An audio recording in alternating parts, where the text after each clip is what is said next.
Yeah, it has to be forced, bro. It has to be a forced accent. Even if you grow up speaking like that, it's impossibly difficult to talk like that. But I do love how Patty is calling him Robert Green. Like, I don't know. Again, I can't do that accent, but Robert Green instead of King Green, hilarious. Talking his smack. And he's got the orange shorts. If you've seen me fight before, I had these shorts. I can't do it. I can't do it. I think I was doing it better before we started. Before we went live. Do your best Well, Patty impression. Scouts don't get, I feel like I need to hear it. Knocked Um, out. They don't don't get get knocked knocked out. out. And now I'm starting to add like some. I always add like Schwarzenegger into it, and like I don't mean to. That was Pade da Bade. What? I was just doing Arnold. Arnold, get the job out. Yeah, no, it's a tough accent to do. And we're gonna be hearing a lot of that this week. Like the card's gonna open, and you, well, thank you for coming out. I appreciate all the support. And it's gonna be like 4 a.m. their time or something that it's starting. Like it's really just such a strange event when they do these in the United Kingdom. Oh, and they're and all the Brits and the Europeans are bitching about how, they stay up late, and then when they finally get a card over there, this is how they're paid or repaid, is by having to stay up late and get there. And I mean, listen, it's an American company, I don't know if you do or not, because I'm not in that world, but American soccer fans, are they bitching about getting up at whatever time to watch a game that's centered in a European time zone? Probably. So I don't know. Just I, pick I any don't sport then. really I don't really know many soccer fans that are like devoted to waking up early in the morning and watch games. So I haven't heard people complain about that recently. But with the UFC, I will say, don't mind when they do afternoon cards, Saturday afternoon cards. I like that because, especially now this time of year, there's no football on TV, like college football, nothing. So I don't mind Saturday afternoon sports because then you could watch them in the afternoon and then go out at night and go about your day.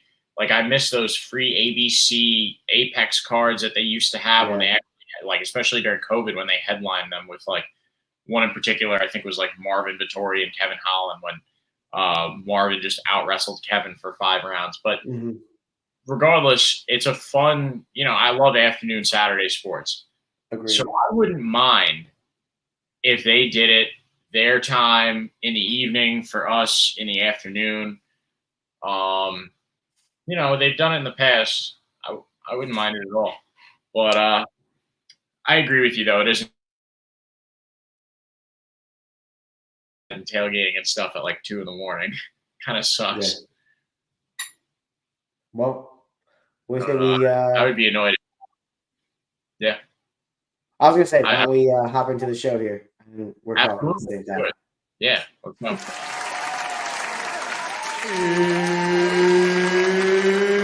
It's time! What's kicking, everybody? We are back for another episode of Pickin' Fights. I'll keep joined as always by my friend Tom. How are you today, Tom? Well, I'm fine. Getting over a little cold here, but I don't know. I ran out of something to say. I was focusing too hard on doing the accent. Yeah, dude. Awesome card this week. Excited. I'm actually going to be on vacation, so a little bit bummed that I'm going to miss it. But push come to shove, it's going to be a good one. Hopefully, I can catch some of it. A lot of good fights, especially on the main card. How you feeling about 3 or 4 this weekend? It's okay. No, I'm just kidding. I'm excited for this one. A couple of good ones on the prelim, like you said. I'm looking forward to like some of these UK fighters. Some of them are exciting. They usually tailor this card to the fans, and they absolutely have this time around. Really fun matchups. So I'm looking forward to it. Hell yeah. Hell yeah. With that being said, before we jump in, make sure you like, comment, subscribe. Really appreciate any and all love sent our way. Let us know what you think of our picks. You can go ahead and follow us on X and Instagram at _pickin winners. You also have our X or the handles, names, whatever, right here under our names. There you go, Keith. And like I said, in the comment section, let us know what you think of our picks, what you think of our analysis, what you are most excited for on UFC coming up. You can also listen to the show on Spotify if you like. get it in the car, get it on the go, whatever. So yeah, with that being said, let's jump into those prelim notables. What do you say? Let's do it.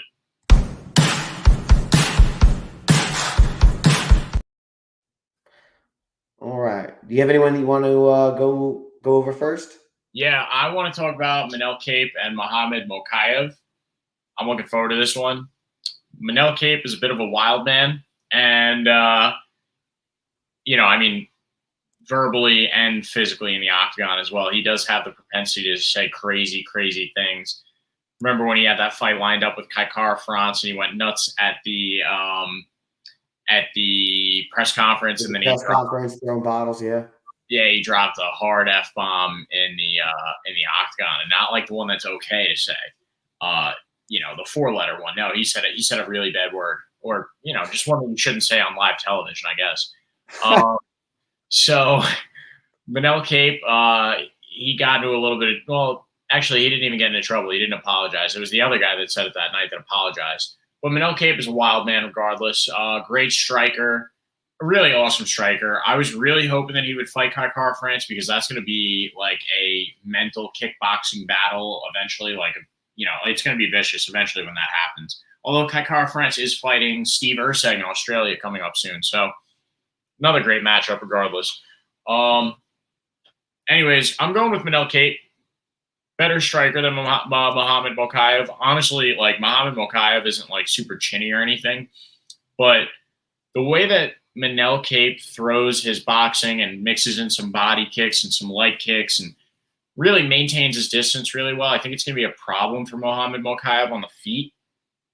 And when he shoots takedowns, Manel Cape, because he's so squirrely and he's so like quick, he's very quick to get back up to his feet. He's very quick to like use his hips to create positions and create leverage. So I'm going to go with the slight dog here, Manel Cape, in this first prelim notable. I think he's going to be very defensive against the takedowns. Maybe Muhammad Mokaev sneaks one in there and wraps something up. I could see him trying to backpack Manel Cape, and this really would launch Muhammad Mokaev up the rankings quite a bit. But I think Manel Cape is going to get it done. So that's where I'm going on this fight. What do you think? I'm actually super torn because I think Muhammad Mokaev is a guy who does have solid grappling, but he usually doesn't end up pulling off that submission until the third round or later in the fight, usually after he's been even or been close in the fight. So I think Manel Cape is a guy who's fought a little bit harder competition, absolutely wiped the floor with Douglas, and got a quick knockout over Ode Osborne with a flying knee. The split decision to Mateus Nicolau doesn't look, amazing when you compare it against, 11-0 Muhammad Mokaev. But again, you got to remember Muhammad Mokaev has, been close to getting finished, been on the losing side of decisions until he pulls off a miraculous submission in the third round. I think Manel Cape is probably the best competition that Mokaev has faced thus far. I think he's going to come out. He has a lot more finishing power than anyone else that Mokaev has faced thus far. My one concern is that Mokaev is going to be able to get to the hips of Cape, keep him down, and grind out a decision, or ultimately lock up the submission in the third round like he's been known to do. But I think the upside is on Manel Cape actually going out there and finishing. Remember, Mokaev hasn't looked great when we've seen him. And actually, every time Mokaev fight finishes, I end up thinking to myself, like, is this a guy that it deserves all the hype that he has? So I'm actually going to stray from the pack. I'm going to go with Manel Cape to get this one done. Looking at Tapology, a little bit more people, 61% are still on Cape. Cape getting by far the most votes for finishing this one. So I'm going to go with Manel Cape to get it done, be a little bit of a contrarian, plus 105 money. If you can, I would also pick Muhammad Mokaev by third round submission or decision, and maybe you could play those off each other. I'm not sure what the odds are, but those are the two most likely outcomes for me. Yeah, I love the logic there too that you brought up, about him taking a while to find that submission, because it gives Manel Cape more time to work with. And there is a massive hype train behind Muhammad Mokaev that does not really make sense. You're right. I question it after every fight, especially after that one he almost got his leg torn open in, like 2-3 fights ago for him. What other ones you got? Well, I know we wanted to talk about Molly McCann and Bruna Brazil. It's a European. It's a London. It's a British card. It's hard to get one by the goalie without talking about Molly McCann. So might as well do it. Meatball McCann is a solid fighter. As much as she may get made fun of. She has those two back-to-back losses to Erin Blanchfield, which get absolutely dominated, and Julia Stolyarenko. She submitted by armbar. Bruna Brazil is someone who goes to a lot of decisions. You see the knockout there to get her inside of the UFC off the Contender Series, but got knocked out by Denise Gomez. Had a loss to Luma Lukume in a decision 5 months ago. Won a decision over Shauna Bannon. I think Molly McCann is going to get this one done. I think she's a little bit better just at this point. She's minus 300. She's in her area. Her losses are against solid competition, right? And I just think Bruna Brazil isn't anywhere near the level of competition that Molly McCann loses to. I think she's got a really, really, really solid, powerful, and less than predictable offense.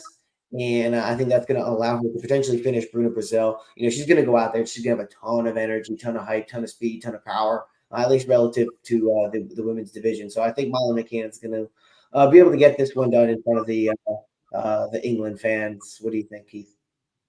Yeah, I'm right there with you. I think that Molly McCann is probably going to finish Bruna Brazil. You can't be tentative and hesitant if you're fighting Molly McCann. We saw that especially with Hannah Goldie. Sorry, Hannah, but if you're hesitant against, or who was the other one? Luana Carolina or somebody else who got smacked with that other spinning elbow. But really, it was Hannah Goldie that I remember, where it was like she was back up against the cage and afraid to engage with Molly McCann, and Molly McCann landed yet another spinning elbow on Hannah Goldie. I think Bruna Brazil is going to be very tentative to strike with Molly McCann. And Molly McCann's going to take advantage of that and hit her with a flurry of strong shots. Molly McCann now, I'd like to believe, is almost like a little bit. I mean, she's getting older, but she's not hit like that age where you question if she can keep going just yet. But I do think that she's becoming like a better version of herself. The fact that Patty has had so much success in the UFC so far and so much like marketing success, and the two of them having like money pumped into their careers now at this point, I think that's going to help them out tremendously. So I don't know. I mean, I'm going with Molly McCann here. I think that she's just getting better at this point. And as long as Bruna Brazil is not like a Erin Blanchfield style grappler. So, she'll be all right. I think she's going to come out on top at the finish. Any others you got for us? Nothing that I'm super pressed to talk about, so I'm ready to move the main card. All right, let's do it, man. I'm excited. Starting off hot. Yeah, this one's crazy. You go first, bro. Arnold Almighty Allen taking on Giga Chikadze, founder of the Giga Kick, trying to get back on his hype train here. Giga Chikadze is a guy looking at his last five. I say it's a guy a lot, I realize. But anyway, Giga Chikadze, 4-1 over his last five. Some really impressive knockouts. Cub Swanson on the record. Edson Barbosa on the record. 2.5 years ago had that disastrous beatdown given to him by Kevin Keeter. Humbled him 10 months ago. We saw him back in the octagon against Alex Caceres, and in that fight, he ended up getting the unanimous decision, but he was getting punches and kicks landed. It was a semi-competitive bout for Alex Caceres. I know he's got the 30-27 victory there, but those rounds, though they were Giga's rounds, were closed and potentially even debatable. So not the best showing to turn around against Arnold Allen, who is a British guy who is not afraid to grapple, probably has an edge in the grappling. Is pretty fast and pretty powerful in his own right. I think you'll see Arnold Allen test Giga on the feet. I think Arnold will probably do better than what you expect him to do, considering everyone, likes to think of Giga Chikadze as some great striker. But ultimately, we go back and you look at his record, and, Cub Swanson, older guy. This was, 3 years ago. Edson Barbosa, still at that time, older guy. Calvin Kattar absolutely humbled him. And I just think that Arnold Allen is a lot closer to a Calvin Kattar level than a Giga Chikadze. And I mean, look, he even though when he fought Calvin Kattar had a knee injury. Still, he was in there, and it wasn't overwhelmed. It was a solid first round. Max Holloway, he went through a 5-round decision with. Moisa Evloev, decision. These are really, really strong levels of competition. I think Arnold Allen is a far more well-rounded opponent here. He's a little bit smaller, but that's not something he's necessarily. I mean, Giga Chikadze is 6 foot. Is just such a tall featherweight. But I also think that means that Arnold is going to be a lot stronger. So I'm going Arnold Allen because the diversity here. I think he's a strong striker in his own right, and he's always got that grappling to go back to. So I'm going Arnold Allen. I probably by decision, but I'm going to go Arnold Allen by decision here. What do you think? Yeah, I think Giga Chikadze. I don't think he's like overrated or anything. And we saw Cub Swanson's last fight around. Like, sure, he's old, but the way that Giga finished him was impressive. He gets people to he gets people to raise their hands and their livers exposed, and he just happens to have one of the most accurate like roundhouse kicks to the body going. He just seems to find like your liver with his toe. So is Arnold Allen going to expose his body enough for Giga Chikadze to find that spot? I don't know. I'm willing to bank on. It's a 3-round fight. Yeah, no, I'm gonna go with Arnold Allen as well. I think Arnold Allen is like smart enough, defensive enough. He's had the experience, fought the guys, and it's silly MMA math to some degree, but I don't think that you beat Arnold Allen if you lose to Calvin Kattar in the way that he got beat down. That was 2.5 years ago. Giga clearly made improvements in his last fight. And like beating Edson Barboza is one of the, I mean, he's kind of a can, but he's also kind of an incredible striker at the same time. So I'm torn, really torn on this one. I am going to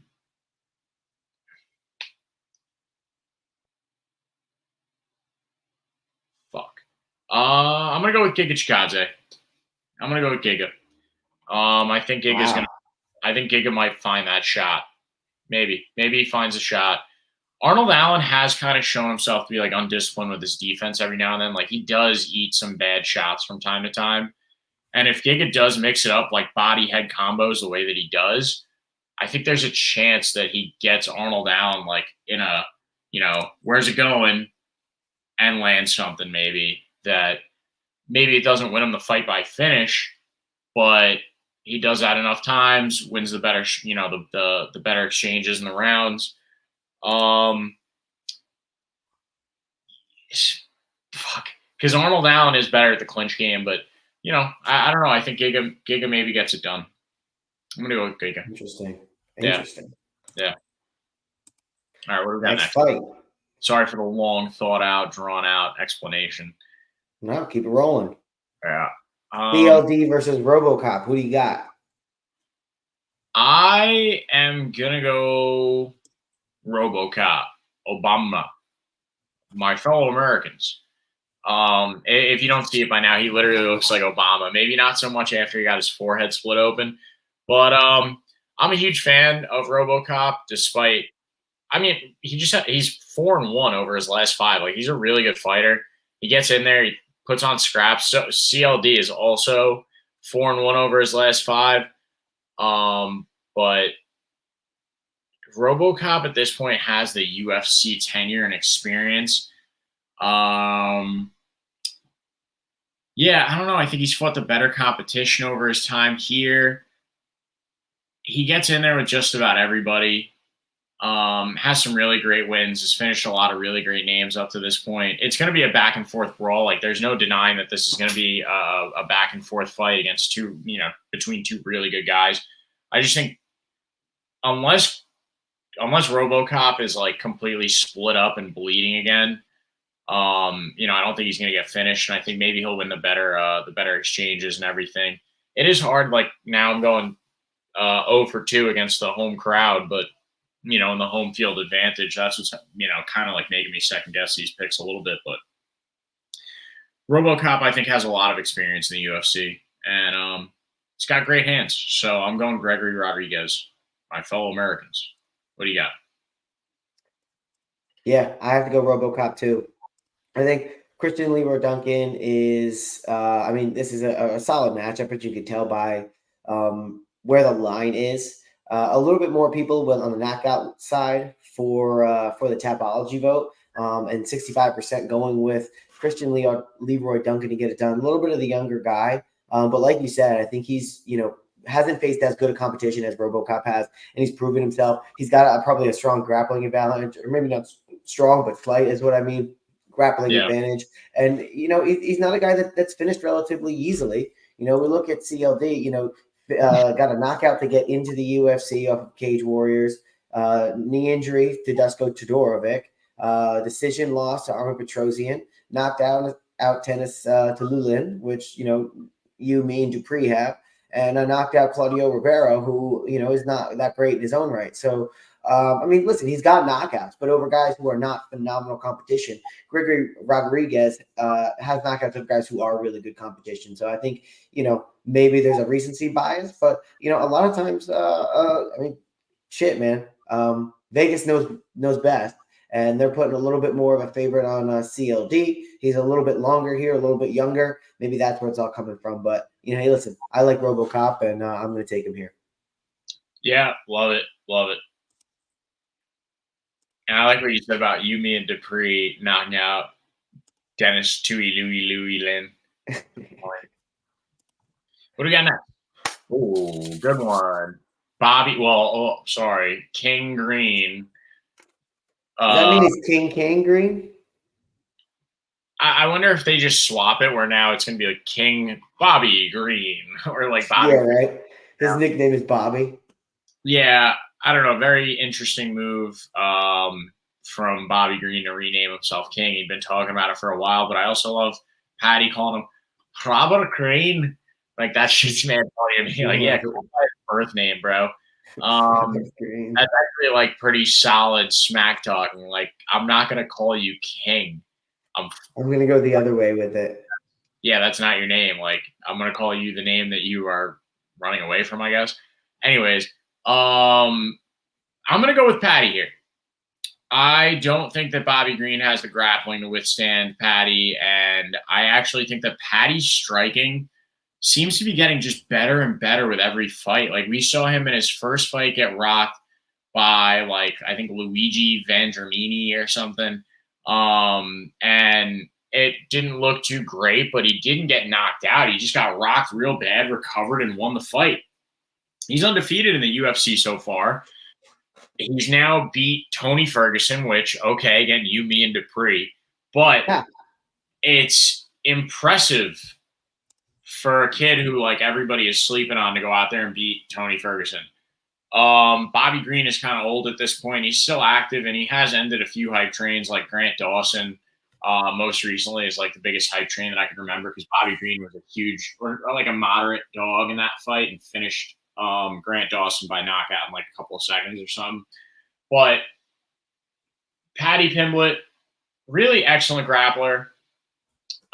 Very creative, very like snaky. Like, his limbs are always, he's very like octopus-like in a lot of ways. I think the orange shorts and the home crowd, it almost feels like he can't lose. I don't think that he's going to get, well, I think he's going to pull off the upset. I almost said I don't think he's going to get upset, and then I saw those odds. So I think he's going to pull off the upset in front of the home crowd. And Bobby Green is talking about, oh, my grappling is better and this and that. I don't think that Bobby Green is going to look to engage with Patty on the ground whatsoever. So, because he knows Patty's grappling is better. Like, it's the only flub in Patty's career so far is that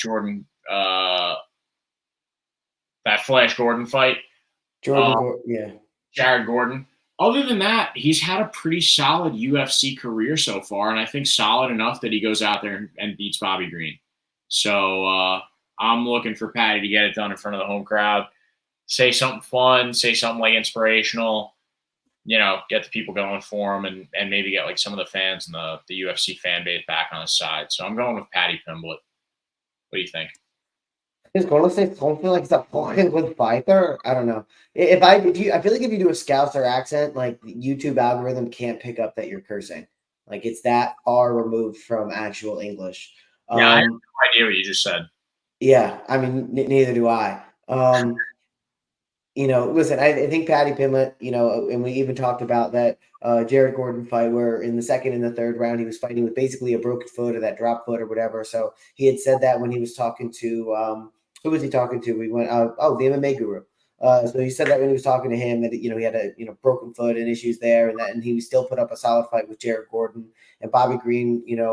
Had the clash of heads, but kind of went back and forth there. Some people could argue that Jared Gordon was getting the better of the exchanges in the early part of that fight. He does have a submission win over Tony Ferguson, and Patty Pimlet tried to say that Tony Ferguson is unfinishable and blah blah blah blah blah. Bobby Green is just so damn active. Tony Ferguson, all within like the last year or so, he fought Jared Gordon, Tony Ferguson, Grant Dawson, lost to Jalen Turner and Jim Miller, and even the Jared Gordon fight he thought was a knockout too. So really could be 4-1 conceivably in his last 5. The only one coming to a pretty solid prospect in Jalen Turner. So this guy, for 37 years old at 155 pounds, around the block as he's been, still got good speed, still got finishing ability. My question is that as he gets later in the fight, I think a little bit when you look at his win over Jim Miller, he was just kind of playing with his food a little bit, and you would like to see him put Jim Miller away. Ultimately, Jim Miller's a really tough, durable dude, and it wasn't from lack of time trying from Bobby Green. Patty Pimlet, another tough dude. I don't think he's going to take the same beating that he was able to dish out to Jim Miller. I think he's younger, he's quicker, he's more durable. He'll be able to take some of those punches and continue back. He's also got the grappling game where he's been able to, in most of his fights, have some advantage. But again, he's another guy, Patty Pimlet is, similar to who were we talking about earlier, Muhammad Mukayev, who gets the victories, yes, but it's not a total domination. There's definitely a back and forth struggle, or it's certainly a competition, even though they're coming up on the right side of these. I'm still going to go with Patty Pimlet. I think in front of the crowd there in Liverpool or in England. I'm sure he's going to be feeling it, and Bobby Green is going to be cool, calm, and collected like he always is. It's going to be really fun to hear their back and forth when the press conference comes around. But I just think Patty Pimlet is the apple of the UFC's eyes in a lot of respects. I think he is going to find a way to keep it going in front of the hometown crowd. I think he, even though he gets hit a lot, and Bobby Green is really fast and really intelligent and really hard to pinpoint. I'm kind of talking myself out of this pick, but yeah, I'm going to go a little bit with my gut, a little bit with the upset Patty Pimlet, just because I don't think a guy like that is going to lose earlier in his career. This still kind of being earlier, even though he's 29 entering his prime. I don't think it would suck for the UFC for Patty Pimlet to take a knockout loss in front of the England Liverpool crowd to an aging Bobby Green. It's not like you could then hoist Bobby Green anywhere because of that. So I'm going with Patty Pimlet, but dude, I wouldn't bet on this because I first of all want to see Bobby Green get the knockout. I would love to hear what Bobby has to say, and I'll probably understand it. I'll definitely understand it at least. That's funny. No, I'd rather see Patty win, bro, because here's the thing too, and you kind of touched on this, but Jalen Turner, do you remember? I almost forgot how brutal that knockout was when he got like just pounded on by Jalen Turner. Yeah, that's nuts. Which also is like kind of funny because like maybe that led into his loss to Renato Moicano, where like he's like, let me not just brutally murder this guy because I did it to Bobby Green, and then ends up getting finished by Renato. But anyways, Jim Miller was not like a true test of how Bobby Green has recovered from that knockout, and it's still kind of soon. So, and that was a 3-round fight. So just keep that in mind too. His chin definitely took a beating there and had to have. But anyways, I'm mostly excited for this next fight, this co-main event, which I feel like should have been the main event, but it's the interim championship instead of the undisputed championship. Tom Aspinall, Curtis Blades. I have a feeling that Curtis Blades is going to find a W, but Tom Aspinall is so awesome. Like, he's so cool. He's not afraid to ask the hard-hitting questions like, have you ever been fingered by a fighter? and he's not afraid to engage with a guy like Sergey Pavlovich on like 4 days' notice. This is his first fight since then, and I think he's going to go out there. I really do believe he's going to go out there and find a way to finish Curtis Blades pretty early. He has the shortest average fight time in UFC history, I believe, with an average fight time of like 2 minutes and 20 seconds. And that includes his loss to Curtis Blades, which isn't really a blemish on his record because he blew up his knee. And while that Sergey Pavlovich fight wasn't like a true test of how his knee has recovered, it's been long enough now. And he did go in there and just slug it out with Pavlovich. And he's got the grappling, the defensive jiu-jitsu, the offensive jiu-jitsu off his back from top control. He can pretty much do whatever he wants. Curtis Blades' best asset is his wrestling this weekend. And I think that Tom Aspinall's grappling is probably going to negate that up to some point. You know, maybe you'll see Curtis Blades land a takedown, and Tom Aspinall really likes those Kimuras and, you know, a lot of those like arm lock submissions. So, you know, I could see a situation where maybe he just pops up off his back in his full guard, and you just see him kind of pop a hip and then wrap up an arm, and there goes Curtis Blades tapping. So, yeah, I think maybe Tom. I don't know. I think Tom Aspinall by submission in round one. That's like the pick that I'm leaning towards the most, and I'm sure the money will be pretty positive on that because I think he's going to win the first like 2-3 striking exchanges with Curtis Blades, and then Curtis Blades is going to get real nervous and shoot a takedown the way that he did against Derek Lewis, like a real sloppy double leg. And Tom Aspinall is going to see it coming and wrap something up very early in this fight. It's going to happen quick. So I'm going Tom Aspinall, and I think it's going to be by round one submission. What do you think, Tom? Wow, that's an interesting call. I was just wanting to look up, you know, Curtis Blades, even though he's known for, you know, dominant grappling, no submission wins, also no submission losses.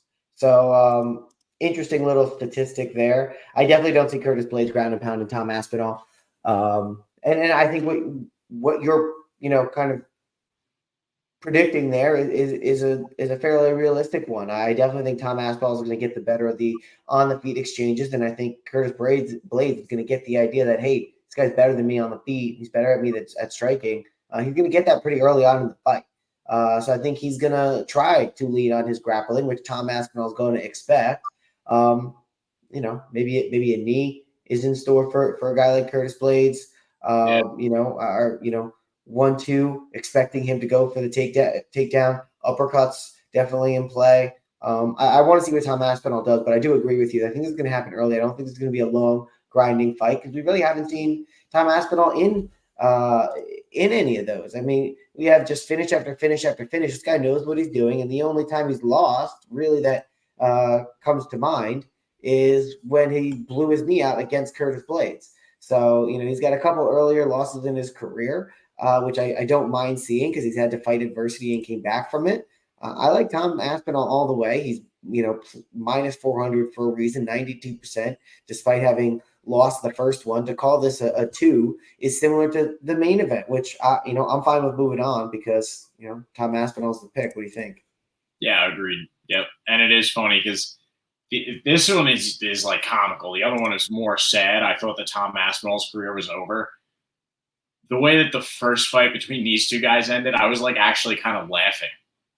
Like, I remember where I was when I was watching it. It was an Apex card, and I was with a group of people, and it was like a pregame, right, to go out for the night. And I was like, oh yeah, watch this fight. Like, it should be a good one, right? And then it ends with Belal Muhammas, my eye, crying. Yeah, so funny. I think that he's doing way too much shit talking going into this one. His head is way too big. His coach is talking about how he has Canelo boxing hands right now, and his hands have looked best against Sean Brady, I believe, and that was like just such a fugazi fight where Sean Brady, it was, you know, he got finished on his feet, and like he really didn't. I don't know. It's like pillow punches, you know, and like maybe he's catching people the right way, like he did against Sean Brady, and catching people the right way in practice. But I do not believe that he has Canelo hands. I do not believe that he has the striking at all to keep up with Leon Edwards. The grappling is going to be where he relies. It's going to be a 5-round decision fight, I think, unless Leon finds a way to finish Belal. It's going to stink. It's going to be Belal doing a lot of like shimmy hip movements and like little like feints and stuff, and Belal faking takedowns. Like I could very well see this fight looking like the male version of Rose Namajunas versus Carla Esparza, because both of them are like afraid to engage with each other. Maybe Belal is more likely to push the pace a little bit. Well said.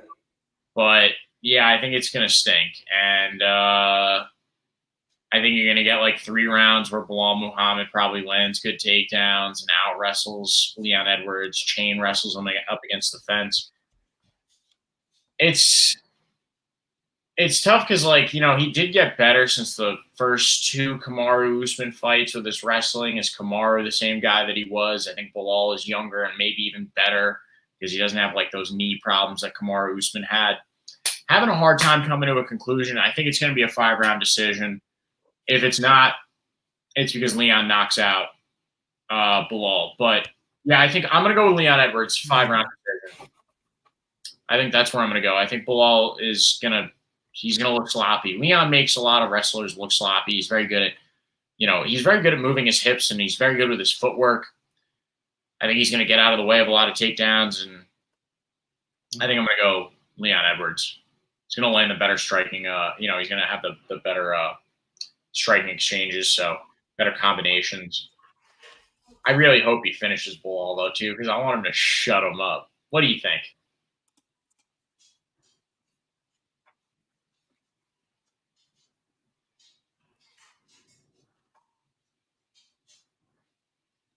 I think I'm going to be disappointed this weekend no matter what happens, because either way, the main event is not going to be able to live up to the hype that's created from the co-main event. Tom Aspinall is going to go out there and knock out Curtis Blades, or Curtis Blades is going to go out there and shock the world. Either way, I think it's going to be an electric fight at heavyweight. Then you drop down to 170 pounds between Leon Edwards, who is notoriously a little bit shy and a counter striker, and Belal Muhammad, who uses striking to get in close, take you down, and then kind of lay on you and land, tappy punches.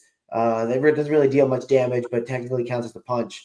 And I'm just not super excited about the prospect of Belal holding down Leon Edwards. I think it may happen. He's fought guys who are good grapplers, and he end up holding them down before. So it wouldn't necessarily surprise me to find out that Belal Muhammad can take down and hold down Leon Edwards. I think Edwards has a good opportunity and has a good history of finding his way to his feet.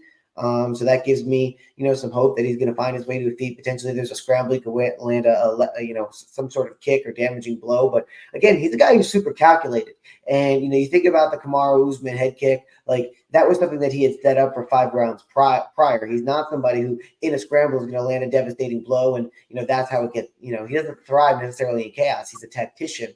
Which potentially can help. Belal Muhammad saying, his coach saying that his hands like Canelo and whatnot. I think maybe that's a false flag to make them think that, make his opponent think that maybe he's going to stand and try and strike with him more than he's going to. Either way, I don't think he can. I think Leon Edwards would figure out Belal Muhammad striking fairly easily, fairly quickly. And then you're also going to see, potentially Belal Muhammad land some takedowns, not land any real damage. I think we end up going to a 5-round decision. And it being that constant back and forth of, well, if you count control time, Belal Muhammad probably wins these 2 rounds and landed some of the better shots and more damage in this 3rd round. So maybe him. Or you go, well, Leon Edwards landed more damage in 4 out of the 5 rounds, except for 1. He got taken down and held down for a little portion or half a round or here and there. But ultimately, he landed more damage. That's what fights are judged by. Boom, Leon Edwards should win. That's my ultimate prediction for how this fight's going to go. Yeah. Ultimately, it's happening in London, right? It's happening in the UK. It's from where Leon is from. If it has to go to a decision, I would imagine those judges may have some sort of slant just because of the home crowd bias. So for that reason, I'm going to go with Leon Edwards. But who knows, man? Yeah, tough one. It's going to suck. I wish that this would have been the co-main event so that you have an excuse to like get up and walk around. Before the Tom Aspinall fight. But who do I got? Parkin or Breshke? I'm going with Mick Parkin. There you go, Tyler. Um, you want to put a bow on this and do our pick rundown? Yeah, let's do it.